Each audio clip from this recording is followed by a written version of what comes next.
प्यारे विद्यार्थियों, अज मैं तुहानू सबसिडायरी सिस्टम इन सहायक संधि प्रणाली जो कि वेल्जली द्वारा लागू की गई सी। वेल्जली कौन सी? भारत का गवर्नर जनरल 1798 तो लैके 1805 तक रहा। उसने भारत विच सहायक संधि प्रणाली लागू की सी। यह ब्रिटिश शासकों की कूटनीति और राजनीतिक सूझबूझ का नतीजा सी। सहायक संधि प्रणाली इस अनुसार ब्रिटिश सरकार देसी रियासत के हाकम नाल संधि करती सी। ब्रिटिश सरकार उस रियासत की रखिया लई सेना तैयार करती सी जिसका खर्च उस रियासत नूं झलना पैंदा सी।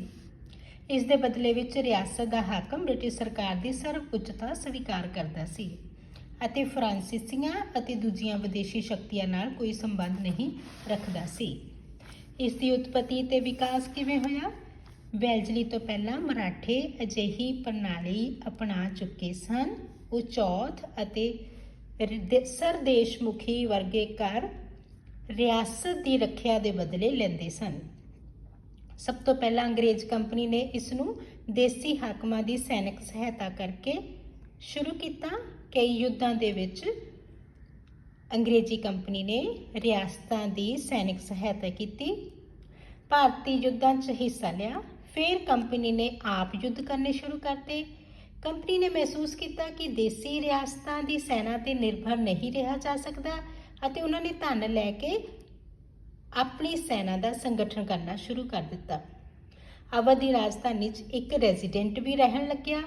अंतिम रूप में ब्रिटिश सरकार ने धन की बजाय इलाके लेने शुरू करते। भावें यह प्रणाली वैल्जली तो पहला अलग अलग रूपों में मौजूद सी, पर इसनूं दृढ़ता नाल स्थापित करने का सेहरा वैल्जली नूं ही प्राप्त है। इसदियां की विशेषतावां सन?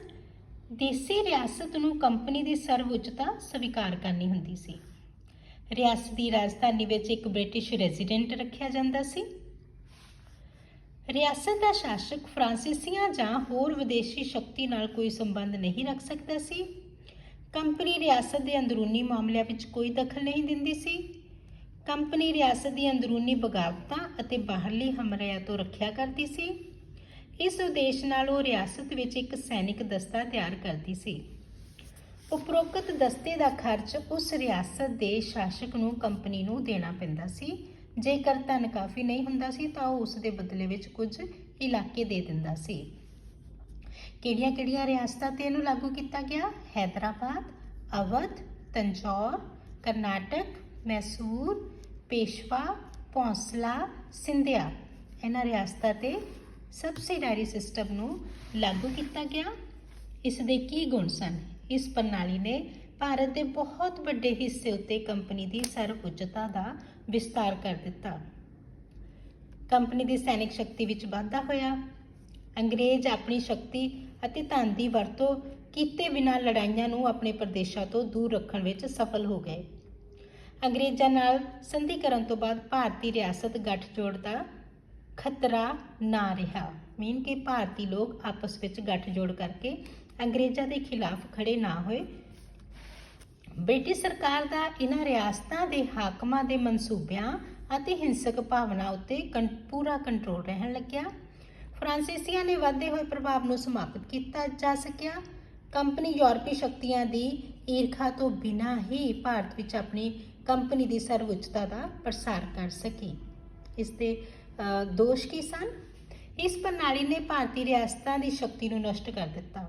अंग्रेजी सैनिक दस्ते ते निर्भर होकर देसी रियासतां ने अपने सैनिकों को नौकरी तो कढ़ दिता। वो पिंडारियां नाल रल के लुटमार करन लगे। रखिया की जिम्मेवारी सरकार को चले जाण ते भारतीय राजे लापरवाह हो गए, जिस नाल राज प्रबंध बिगड़ गया अते लोकां दी हालत तरसयोग हो गई। देसी रियासतां दी आर्थिक हालत खराब हो गई।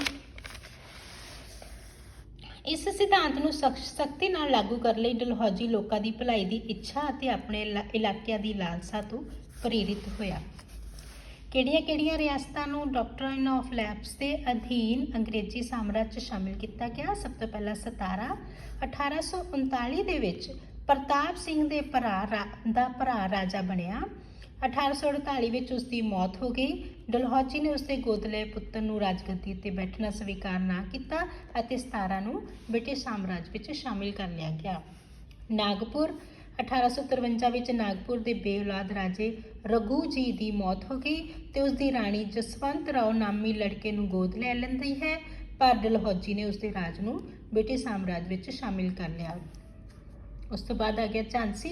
ਝਾਂਸੀ ਦਾ ਸ਼ਾਸਕ ਗੰਗਾਧਰ ਰਾਓ ਸੀ, ਉਹ ਬੇਔਲਾਦ ਸੀ। ਉਸ ਦੀ 1853 'ਚ ਮੌਤ ਹੋ ਗਈ।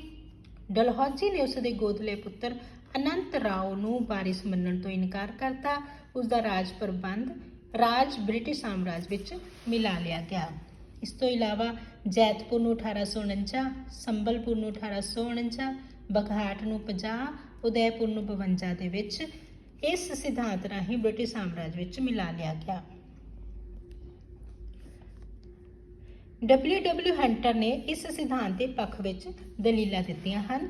ਉਸਨੇ ਕਿਹਾ ਹੈ, ਡਲਹੌਜੀ ਨੇ ਪੁੱਤਰ ਗੋਦ ਲੈਣ ਦੀ ਮਨਾਹੀ ਨਹੀਂ ਕੀਤੀ, ਬਲਕਿ ਸਿਰਫ ਉਸ ਨੂੰ ਰਾਜਗੱਦੀ ਤੇ ਬੈਠਣ ਦੇ ਅਧਿਕਾਰ ਤੋਂ ਹੀ ਅਸਵੀਕਾਰ ਕੀਤਾ ਹੈ। ਬ੍ਰਿਟਿਸ਼ ਸਾਮਰਾਜ ਵਿੱਚ ਰਿਆਸਤਾਂ ਦੇ ਸ਼ਾਮਿਲ ਹੋਣ ਨਾਲ ਉਹਨਾਂ ਦੇ ਲੋਕਾਂ ਦੀ ਹਾਲਤ ਜਿਹੜੀ ਸੁਧਰ ਜਾਂਦੀ ਹੈ। ਡਲਹੌਜੀ ਨੇ ਇਸ ਸਿਧਾਂਤ ਨੂੰ ਸਿਰਫ ਆਸ਼ਰਿਤ ਰਿਆਸਤਾਂ ਉੱਤੇ ਹੀ ਲਾਗੂ ਕੀਤਾ ਹੈ। ਇਹ ਸਿਧਾਂਤ ਪਹਿਲਾਂ ਮਰਾਠਿਆਂ ਵਿੱਚ ਵੀ ਪ੍ਰਚਲਿਤ ਸੀ। ਰਿਆਸਤਾਂ ਨੂੰ ਬ੍ਰਿਟਿਸ਼ ਸਾਮਰਾਜ ਵਿੱਚ ਸ਼ਾਮਿਲ ਕਰਦੇ ਸਮੇਂ ਮ੍ਰਿਤਕ ਰਾਜਿਆਂ ਦੀਆਂ ਵਿਧਵਾ ਰਾਣੀਆਂ ਨੂੰ ਉਚਿਤ ਪੈਨਸ਼ਨਾਂ ਨਿਯਤ ਕੀਤੀਆਂ ਗਈਆਂ। ਡਲਹੌਜੀ ਨੇ ਇਹ ਸਿਧਾਂਤ ਨਾਲ ਬ੍ਰਿਟਿਸ਼ ਸਾਮਰਾਜ ਦੀ ਰੱਖਿਆ ਅਤੇ ਸਥਾਈ ਸ਼ਾਂਤੀ ਲਈ ਲਾਗੂ ਕੀਤਾ। ਇਸ ਦੇ ਵਿਰੋਧ ਵਿੱਚ ਕੀ ਦਲੀਲਾਂ ਨੇ? ਸਲੀਮੈਨ, ਆਟਰਮ ਅਤੇ ਕਈ ਭਾਰਤੀ ਲੇਖਕਾਂ ਨੇ ਸਿਧਾਂਤ ਦੇ ਵਿਰੋਧ ਵਿੱਚ ਦਲੀਲਾਂ ਦਿੱਤੀਆਂ ਹਨ। ਡਲਹੌਜੀ ਨੇ ਇਹ ਸਿਧਾਂਤ ਸਖਤੀ ਨਾਲ ਲਾਗੂ ਕਰਕੇ ਭਾਰਤੀ ਸ਼ਾਸਕਾਂ ਦੀਆਂ ਭਾਵਨਾਵਾਂ ਨੂੰ ਠੇਸ ਪਹੁੰਚਾਈ। ਰਾਜ ਇੱਕ ਰਾਜੇ ਦੀ ਨਿੱਜੀ ਜਾਇਦਾਦ ਹੁੰਦਾ ਹੈ ਤੇ ਮੌਤ ਤੋਂ ਬਾਅਦ ਰਾਜੇ ਦੀ ਸਾਰੀ ਜਾਇਦਾਦ ਉਸਦੇ ਪੁੱਤਰ ਨੂੰ ਪ੍ਰਾਪਤ ਹੁੰਦੀ ਹੈ, ਚਾਹੇ ਉਹ ਸਕਾ ਹੋਵੇ ਚਾਹੇ ਗੋਦ ਲਿਆ ਹੋਵੇ। ਭਾਵੇਂ ਭਾਰਤੀ ਰਾਜੇ ਯੋਗ ਪ੍ਰਬੰਧਕ ਨਹੀਂ ਸਨ, ਪਰ ਲੋਕਾਂ ਵਿੱਚੋਂ ਹਰਮਨ ਪਿਆਰੇ ਸਨ। ਡਲਹੌਜੀ ਤੋਂ ਪਹਿਲਾਂ ਮਰਾਠਿਆਂ ਅਤੇ ਬ੍ਰਿਟਿਸ਼ ਗਵਰਨਰ ਜਨਰਲਾਂ ਨੇ ਇਸ ਨੂੰ ਸਖਤੀ ਨਾਲ ਲਾਗੂ ਨਹੀਂ ਸੀ ਕੀਤਾ। ਡਲਹੌਜੀ ਇੱਕ ਉੱਚ ਕੋਟੀ ਦਾ ਸਾਮਰਾਜਵਾਦੀ ਸੀ ਤੇ ਲੈਫਟ ਸਿਧਾਂਤ ਨਾਲ ਉਸਨੇ ਵੱਧ ਤੋਂ ਵੱਧ ਰਿਆਸਤਾਂ ਨੂੰ ਹੜੱਪ ਕੀਤਾ। ਡਲਹੌਜੀ ਦਾ ਇਹ ਸਿਧਾਂਤ 1857 ਦੇ ਵਿਦਰੋਹ ਲਈ ਜ਼ਿੰਮੇਵਾਰ ਬਣਿਆ।